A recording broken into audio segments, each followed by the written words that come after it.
relieved?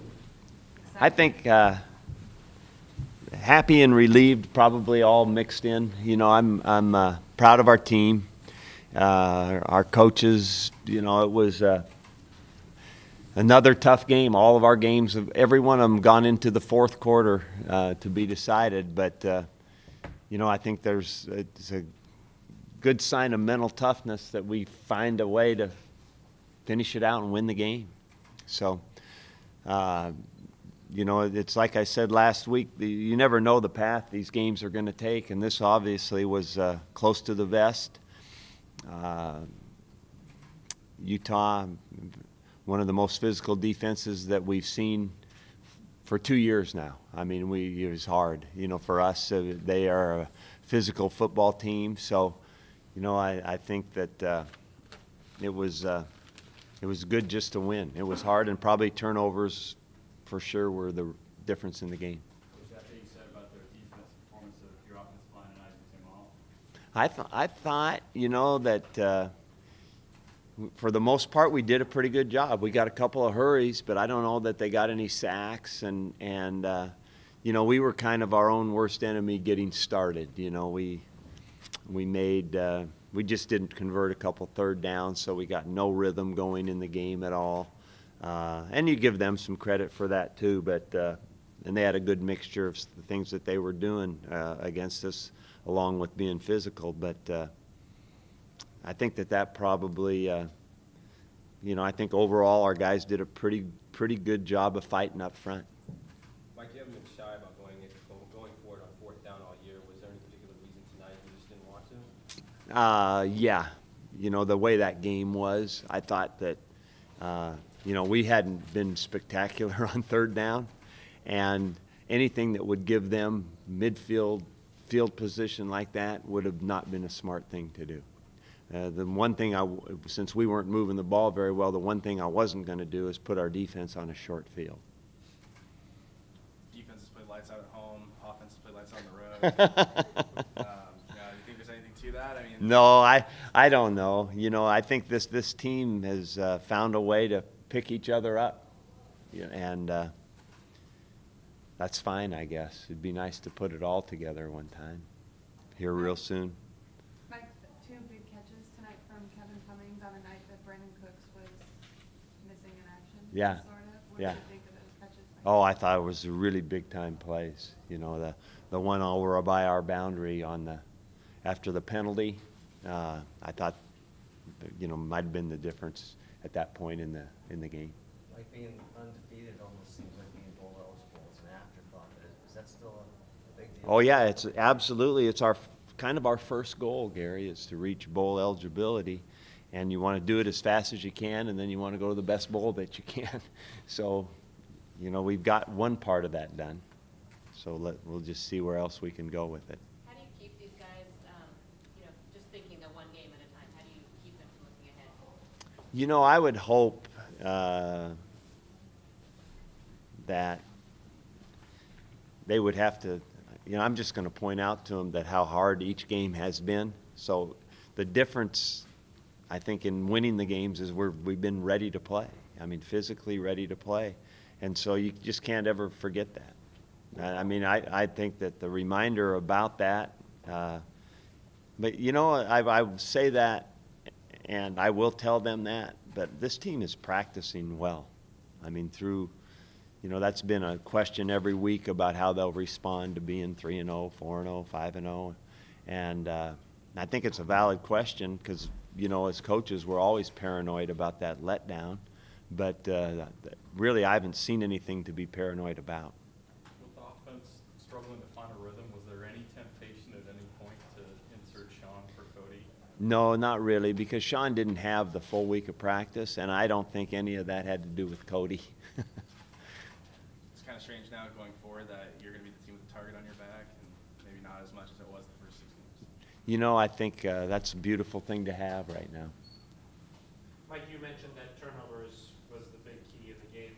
What's the key to creating all those turnovers? I mean, it seems like each week the defense is just on the other stuff. Yeah, I think that, you know, obviously the pass rush pressure was the one that caused the one turnover, and then and then good coverage on the next one. And we had a good third down situation.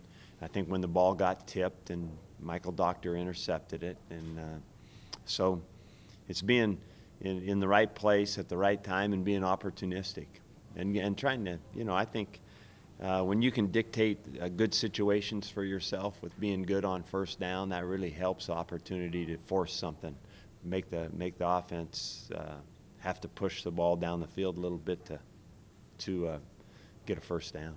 Coaching the defense, it has that look about them when they step on the field, like they can come up with those opportunistic plays, momentum-changing plays. Are you starting to get those emotions as a coaching staff as well? Like, I think we can get this one back.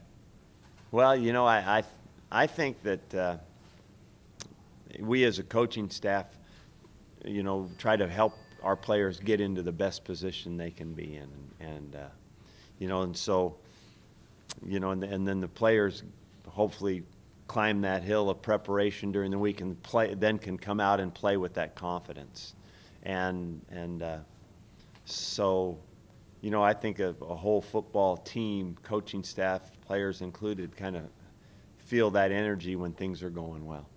Mike, are you concerned at all that you guys are playing down to your opponent's level? I mean, do you feel like you should have blown some teams out by now?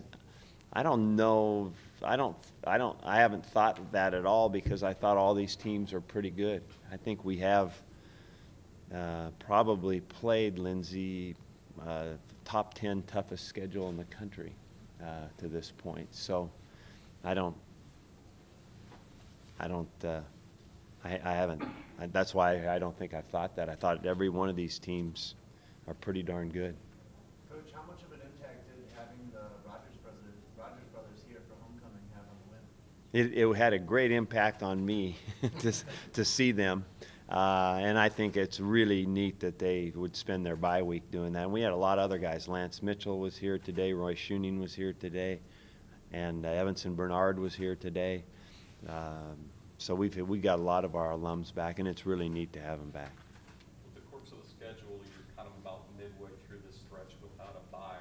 How do you think the team's just responding overall to week after week after week, knowing they're not going to go break anytime soon? Well, I think that I think up to this point they've done real well with it, and there's really nothing we can do about it. And so I think it becomes kind of a mental thing probably that this is the flow of what we have to do every week to get ready for the next game. Mike, what you've seen from Sean so far, does it seem like he'll be ready to go for next week? Everything that I've seen indicates that, yeah. What do you think of Cody's performance? I mean, obviously the variables, the physical, defensive front, it started raining.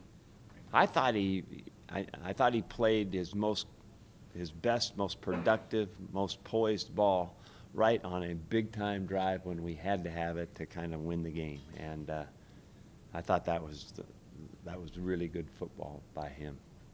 Mike, do you have any concerns that he's going to feel, pushed to the side when Sean does come back? I mean, Sean is the starter, but Cody has played well. Is it a difficult situation? Oh, it is difficult. There's no doubt about it. It's good and it's difficult, and that's, that we'll kind of cross that bridge later on. Not tonight, not tomorrow probably. Was that a preliminary conversation you had at the time you got the news about Sean and Cody? That would be something to revisit down the road potentially?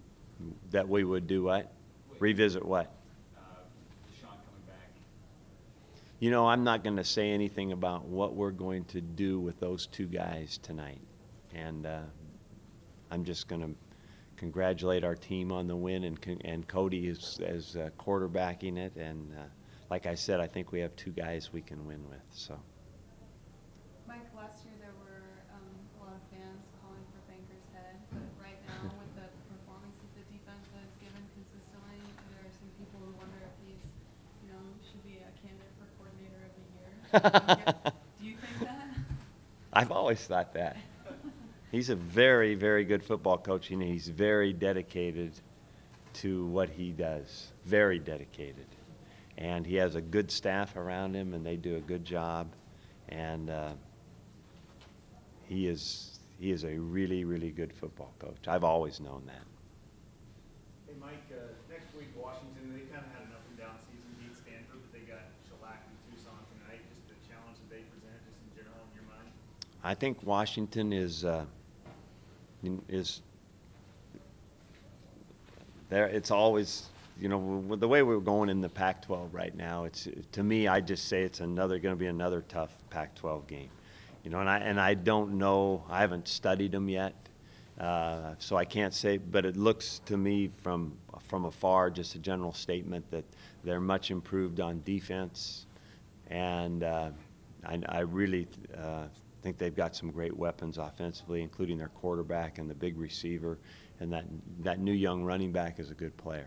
I've just seen bits and pieces of them to know that. That's all I know about them right now. Mike, Marcus Wheaton was in here and said that he thinks the sky's the limit, and maybe even the national championship is a conversation that you guys would be part of if you keep this up. Is that something that do you try to steer them away from that talk, or you like that they have big goals? Oh, I think it's good to have goals. I think it's good to focus on the next game. Anything else, Coach? All right.